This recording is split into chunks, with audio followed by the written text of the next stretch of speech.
In a quiet village, wealth wasn't measured by money, but by family. Here, two brothers were known by everyone, not because they were rich or because they were powerful, but because they were always together. Where one stood, the other was never far behind. The older brother was named Musa, a man built by responsibility. Broad shoulders, rough hands, the kind of man who believed the promise meant something. From a young age, Musa protected his younger brother, Sadiq. When their father died, it was Musa who stood at the grave and promised aloud to the wind and the earth, "I will take care of him." And he meant every word.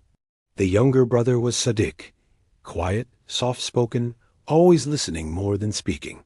People described him as harmless, a gentle soul. But harmless men often see the most, don't they? They notice the things that loud men miss. After their parents were gone, the village watched, waiting to see what would happen. Some families break apart after loss, shattered by grief and responsibility. But Musa did the opposite. He brought Sadiq closer, pulling him into the very center of his life. He shared his home, his land, his food. Every piece of his world now belonged to them both. Even when Musa married, a time when most men start a new life, he refused to send his brother away. His wife, a kind woman who understood the weight of his promise, welcomed Sadiq as her own. "Blood stays together," Musa would say, his voice firm with conviction. And Sadiq would nod, always nodding, always agreeing. His agreement was a silent echo to his brother's booming certainty. Musa worked the land every day, from the first light of dawn until the last rays of sunset painted the sky. He believed hard work was a shield, a fortress that would protect everything he loved. He poured his sweat and strength into the soil, convinced that his labor would build a future safe for them all. And while Musa worked, Sadiq watched. He watched how decisions were made, how Musa commanded respect with a quiet word or a steady gaze. He watched how trust was earned through action, not just words. He watched how that trust, once earned, was given freely, without reservation. Sadiq was a student in the school of his brother's life, and he was learning lessons Musa never intended to teach. Musa trusted his brother completely. Not a little, not carefully. Completely. This wasn't a calculated risk. It was a fundamental truth of Musa's world. His brother was an extension of himself. When Musa went to the market, a journey that could take days, Sadiq stayed behind to watch the farm, the livestock, the very heart of their livelihood. When Musa traveled to distant towns on business, it was Sadiq who handled the money, counting the coins and managing the accounts. When Musa was tired, exhausted from the endless work, it was Sadiq who spoke for him in village meetings, his soft voice carrying the weight of his brother's authority.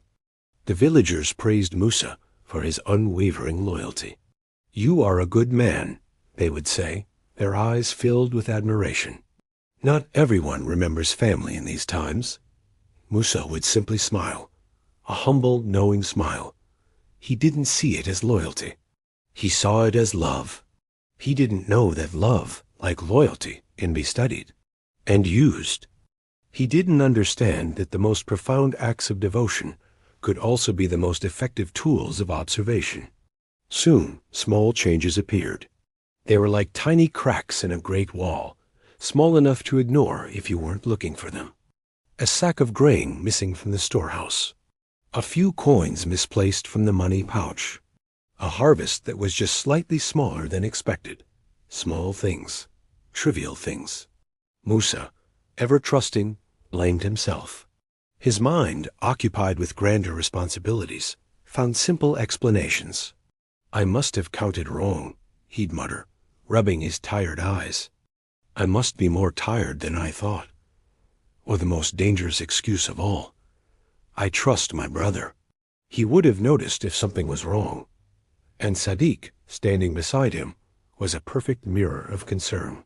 He would comfort him, his hand on Musa's shoulder. "Don't worry, brother," he'd say. "We will make it up next season. You work too hard." He agreed with every excuse, validated every oversight, and soothed every doubt, and that is how trust dies. Not with a loud, traumatic explosion, but quietly, in the dark, eroded by 1,000 tiny, unseen waves of deception. It dies in the space between what is said and what is meant. Some villagers, those with less to do and more time to watch, began to notice things Musa did not. They saw Sadiq, once a shadow, now speaking to village elders alone, his posture confident, his words measured. They saw him smiling a private, knowing smile during arguments that didn't concern him. They saw him walking confidently into the merchant's shop, a place he used to avoid, his steps no longer hesitant. He was changing, transforming in plain sight, but the one person who should have seen it was blind. One evening, an old man, his face a map of wrinkles and wisdom, stopped Musa on the path home. "Be careful, Musa," he said, his voice a low whisper. "A shadow that walks too closely can trip you when you least expect it. Not everyone who walks beside you walks with you." Musa laughed. It was a good, hearty laugh, full of the certainty that only an older brother can feel. He clapped the old man on the shoulder. "You don't understand," he said, his smile genuine.